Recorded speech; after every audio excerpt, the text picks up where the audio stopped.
सुनो, कोई भी काम को करते हो तुम, उस काम को, बिगड़े हुए काम को अगर करोगे तो संभालने में कितना वक्त लगता है। हाँ, और अगर संभले हुए काम को भी तुम संभाल के रखोगे, जैसे कुछ कपड़े हैं तुम्हारे पास, दो चार कपड़े हैं, अगर उन्हें तुम तुरंत ही तय कर कर अलमारी में समेट दोगे ना, तो वो सिमटे हुए रहेंगे।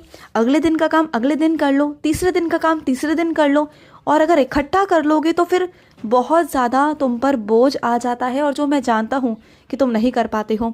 देखो, संभले हुए को संभाल लोगे ना, बिल्कुल बिखेरोगे नहीं, तो चीज़ें बिखरी हुई नहीं रहेंगी, संभली हुई रहेंगी। और ये आदत तुम्हारे अंदर नहीं, सभी के अंदर होनी चाहिए, तुम्हारे पूरे घर परिवार के अंदर होनी चाहिए। और ये आदत थोड़ी सी मुश्किल तो है, लेकिन अगर पूरे परिवार में ये आदत आ जाए ना, तो फिर कोई मुश्किल नहीं, फिर ये आसान हो जाती है और तुम्हारे रोज़ के जीवन में ये शामिल हो जाती है। अगर कोई भी चीज़ तुम्हारे रोज़ की आदतों में शामिल हो जाए ना, तो वो चीज़ फिर बहुत आसान हो जाती है और सबके लिए आसान रहती है, तुम्हारे लिए भी और सबके लिए। ठीक है, तो बात को समझो और सुनो। अगर कोई तुम्हारे सामने किसी को कुछ नहीं देकर उसे फटकार रहा है ना, तो तुम थोड़ा सा उसके लिए कुछ कर दो, क्योंकि देखो, सामने वाला नहीं समझता, क्योंकि वो मेरा बच्चा नहीं। अगर कोई उसके पास मदद के लिए आ रहा है, कुछ मांगने आ रहा है ना, और वो उसे फटकार रहा है, तो तुम्हें बुरा लगता है, मैं जानता हूँ, क्योंकि तुम मेरे बच्चे हो और तुम्हें ये सब कुछ अच्छा नहीं लगता। तुम्हारे दिल को बहुत चोट पहुँचती है कि अगर कोई किसी को डांटता है, फटकारता है, तुम्हारा दिल पिघल जाता है और तुम उसकी मदद कर देते हो, सामने वाले की। और मुझे ये बात की बहुत बहुत खुशी है। ज़रूरी नहीं कि तुम्हारे पास कोई मदद के लिए आए या तुम्हारे पास कोई मांगने आए तो तुम तभी दोगे।